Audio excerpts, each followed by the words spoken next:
Welcome to recent news. একদিকে পশ্চিমবঙ্গ সহ গোটা দেশ যখন আরজি করের ঘটনা নিয়ে ব্যতিব্যস্ত, তখন অন্যদিকে রাজ্যের সবচেয়ে বড় শিক্ষা প্রতিষ্ঠান হাওড়া ক্যাম্পাস আলামিন মিশন কয়েকদিনের বৃষ্টির জোরে তা ডুবতে চলেছেন। এই আশঙ্কা নিয়ে আরজি করে পাঠরিত ছাত্ররা এবং তাদের অভিভাবকরা প্রচণ্ড চিন্তিত এই বিষয়টা নিয়ে। চলুন দেখা যাক আরজি করে হাওড়ার আলিয়া ক্যাম্পাসের পক্ষ থেকে কি আশ্বাস দিচ্ছেন। আলামিন মিশনের পক্ষ থেকে কি আশ্বাস দেওয়া হচ্ছে আগে জেনে নিন। আসসালামু আলাইকুম। আলামিন মিশন খলতপুর ক্যাম্পাস থেকে বলছি। আপনারা সকলেই জানেন ডিভিসি ছাড়া অতিরিক্ত জলে আমাদের ক্যাম্পাস সংলগ্ন এলাকা প্লাবিত। এখান থেকেই আমরা অনুভব করতে পারছি অভিভাবক, অভিভাবিকা এবং শুভানুধ্যায়ীদের মনের অবস্থা। আপনাদের আশ্বস্ত করছি এই বলে যে আপনারা মিশনের উপর আস্থা রাখুন খলতপুর ক্যাম্পাসের আত্মত্যাগী শিক্ষক শিক্ষিকা, ম্যানেজার্স এবং কর্মীবৃন্দের উপর। আপনারা ভাবতেও পারবেন না কি পরিমাণ অক্লান্ত পরিশ্রম দ্বারা তাঁরা সকল পরিষেবাকে সচল রেখেছেন। সকল ছাত্রছাত্রী ভালো আছে, সুস্থ আছে।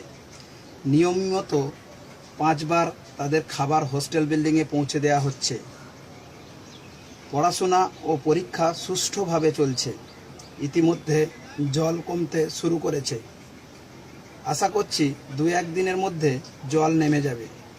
প্রত্যেক ছাত্রছাত্রী সুস্থ আছে। আমরা ছাত্রছাত্রীদের সঙ্গে 24 ঘন্টা হোস্টেলে অবস্থান করছি। আপনারা আমাদের জন্য দোয়া করুন আলামিন মিশন কর্তৃপক্ষের তরফ থেকে। তিনারা জানাচ্ছেন যে সঠিকভাবে বিষয়টি কন্ট্রোলে এবং খুব তাড়াতাড়ি তার সমাধান আনার চেষ্টা করছেন, যেন ছাত্রছাত্রীদের কোনো অসুবিধা না হয়। এজন্য তাদের অভিভাবকদের আশ্বাস দিচ্ছেন। প্রথমে আপনাদেরকে আলামিন মিশনের ভিডিওটা দেখায়, আমাদের রিপোর্টার লাইভ ভিডিও দেখুন আগে।